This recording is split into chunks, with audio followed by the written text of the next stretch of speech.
Un roman qui s'appelle L'Expulsion, dans lequel Pascal revient. Ça va être très à l'actualité de ces derniers temps. C'est sur pourquoi un gamin qui a grandi en France se retrouve un jour avant-centre d'une équipe africaine et qui met la pâtée à l'équipe de France de foot en finale de la Coupe du Monde. Exactement. Et donc c'est le comment du pourquoi de cette aventure sur fond un peu de ce que sont les vraies valeurs du foot. L'amitié entre les enfants, on critique beaucoup le foot, c'est ça la mode, c'est une cible facile parce que les gens du foot se défendent assez peu et ne répliquent pas beaucoup. Et assez mal aussi souvent. Assez peu parce que ils sont dans la retenue peut-être de ils sont façon... dans la retenue dans le foot, ça c'est nouveau. Les dirigeants, pas les moyens habituels aussi. Écoutez, très franchement, si un footballeur avait fait ce qu'on reproche à DSK ou Sofitel, on aurait beaucoup plus parlé et on aurait moins parlé de présomption d'innocence. Ribéry, c'est passé complètement inaperçu.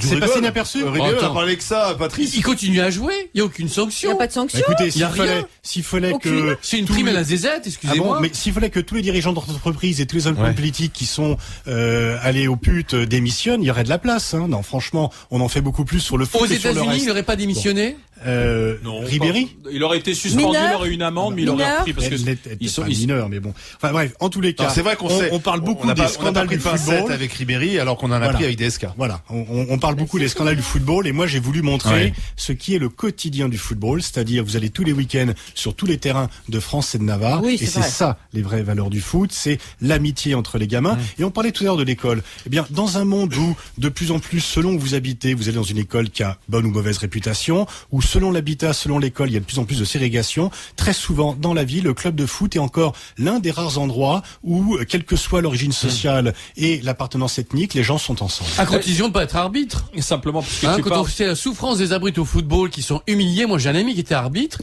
il a capitulé. Il en avait ras-le-bol de se faire cracher dessus. Même pour les enfants. Il était protégé pour les sorties. Alors le foot, école d'hommes, mes genoux. Ne confondez pas des cas avec le phénomène.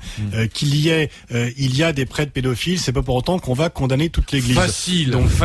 Non, enfin, je veux dire. Les arbitres, c'est connu. Les arbitres, c'est connu. C'est pas sur tous les terrains. Enfin, c'est pas sur tous les terrains. Il y a 1 million de matchs de football en France par an. Il y en a que quelques dizaines ou quelques centaines dans lesquels il y a des incidents. Parce que tu parles des valeurs du foot, donc ont vanté les valeurs du collectif et l'esprit d'équipe et le bon esprit de Barcelone qui a remporté samedi soir la Ligue des Champions, où à la fin on a vu Carles Puyol enlever son brassard de capitaine et le mettre autour du bras de Abidal. Il est payé combien? Ça n'a rien à voir avec l'argent. Les valeurs du foot, c'est le pognon.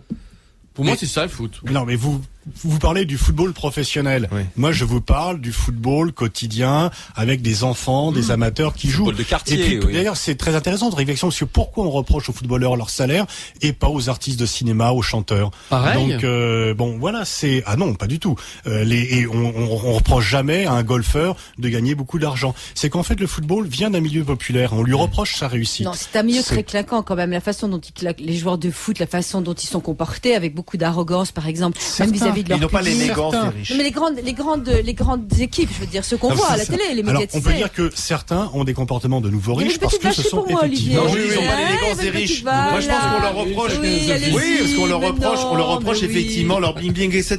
Parce que c'est des petits gars pauvres qui tout d'un coup se retrouvent milliardaires, et qui effectivement ont une espèce d'arrogance et cette façon de montrer leur argent. Il y a beaucoup de gens qui ont des actions sociales humanitaires, qui se rappellent leur club de quartier, etc., dont on parle moins.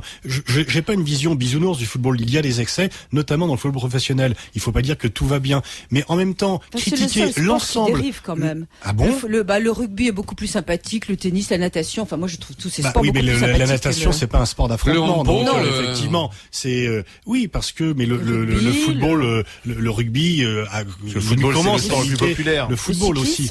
Vous lirez le roman de Pascal, donc L'Expulsion. Enfin, il aime le foot. Le cyclisme, oui, je suis pas sûr. Il se drogue un peu, mais bon. C'est vrai.